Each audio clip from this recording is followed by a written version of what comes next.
Assalamualaikum warahmatullahi wabarakatuh. Apa kabar? Semoga sehat selalu ya. Bersama saya Mario Fernando dan pada video kali ini akan membahas tentang desain sistem informasi.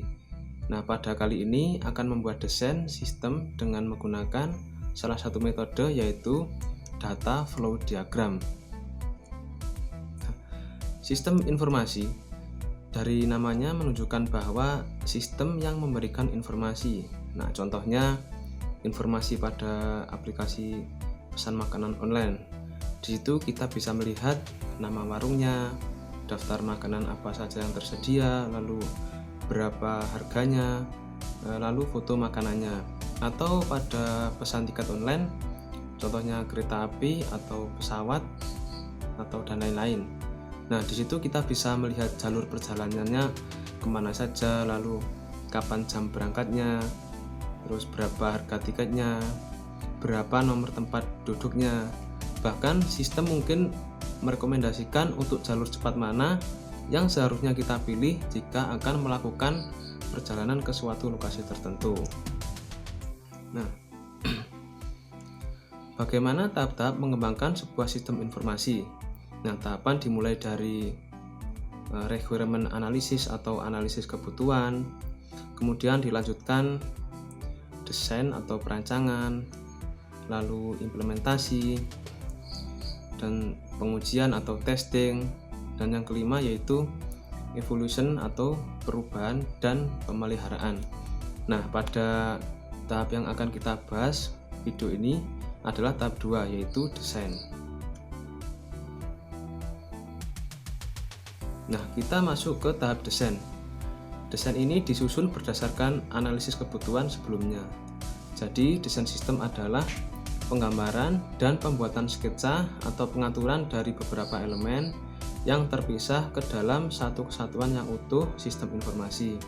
Nah, ini dikutip dari Brash and Gradnitsky dalam buku analisa dan desain sistem informasi. Itu tadi pengertian dari tahap desain. Nah, desain sebenarnya ada banyak sekali, contohnya yaitu ada desain proses atau data flow diagram atau alur data, lalu ada desain database atau ERD, entity relationship diagram, lalu ada desain sketsa atau user interface. Nah, pada kali ini yang akan kita bahas yaitu tentang DFD atau data flow diagram. Data flow diagram merupakan salah satu bentuk dari desain alur data. Nah, diagram alur data ini merupakan alat perancangan sistem yang berorientasi pada alur data dengan konsep dekomposisi untuk penggambaran analisa maupun rancangan sistem agar mudah dipahami baik oleh pembuat maupun pemakai program. Nah, desain ini nanti akan digunakan sebagai dasar untuk programmer membuat programnya. Nah, sebelum membuat DFD, wajib untuk mengetahui notasi-notasi yang digunakan dalam pembuatannya. Ada dua pengelompokan notasi yang bisa kita buat acuan.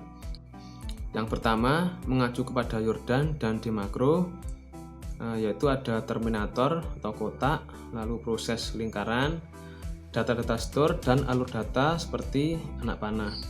Lalu menurut Gen dan Sersen, terminatornya sama yaitu persegi panjang, notasi proses dan data store sedikit berbeda, sedangkan alur datanya sama seperti pada gambar berikut.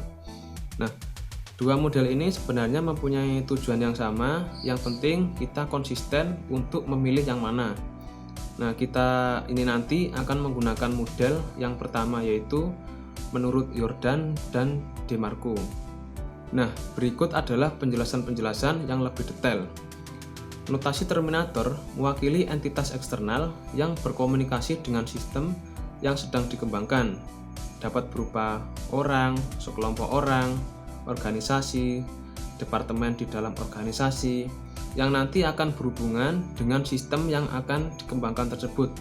Jadi setiap terminator dapat menerima input maupun output, seperti pada gambar.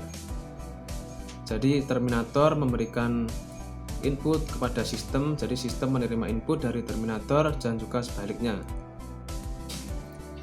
Lalu notasi proses.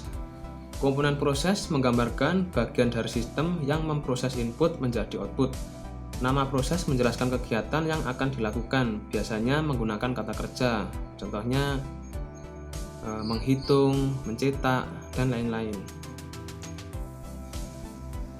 Konotasinya yaitu lingkaran, jadi bisa satu input dan satu output, bisa satu input dan banyak output, dan juga sebaliknya. Bisa juga banyak input dan juga banyak output. Contohnya DFD dalam gambar berikut. Lalu selanjutnya data storage. Data storage ini biasanya berkaitan dengan penyimpanan seperti file, database yang berkaitan dengan penyimpanan secara komputerisasi. Suatu data store dihubungkan dengan alur data hanya pada komponen proses saja, tidak dengan komponen DFD lainnya. Nah, contohnya pada gambar berikut. Jadi input dari terminator akan masuk ke dalam proses, bisa juga dari data storage masuk ke proses, dan juga bisa dari terminator masuk ke proses lalu disimpan ke dalam data storage. Contohnya dalam DFD sebagai berikut. Lalu notasi alur data. Nah, alur data ini digunakan untuk menerangkan perpindahan data atau paket data atau informasi dari suatu bagian sistem ke bagian yang lainnya. Semua alur data harus terhubung ke minimal satu proses. Jadi contohnya sebagai berikut, bisa dari proses ke terminator atau ke proses ke data storage, dan juga sebaliknya, bisa juga dari proses ke proses.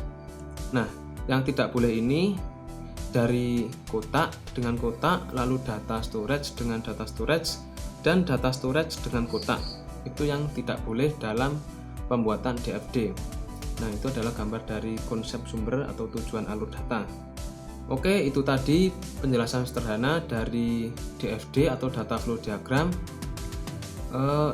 Pada video berikutnya akan membahas lanjutan tentang DFD ini, yaitu tentang data flow diagram level. Nah, sampai ketemu di video berikutnya dan terima kasih.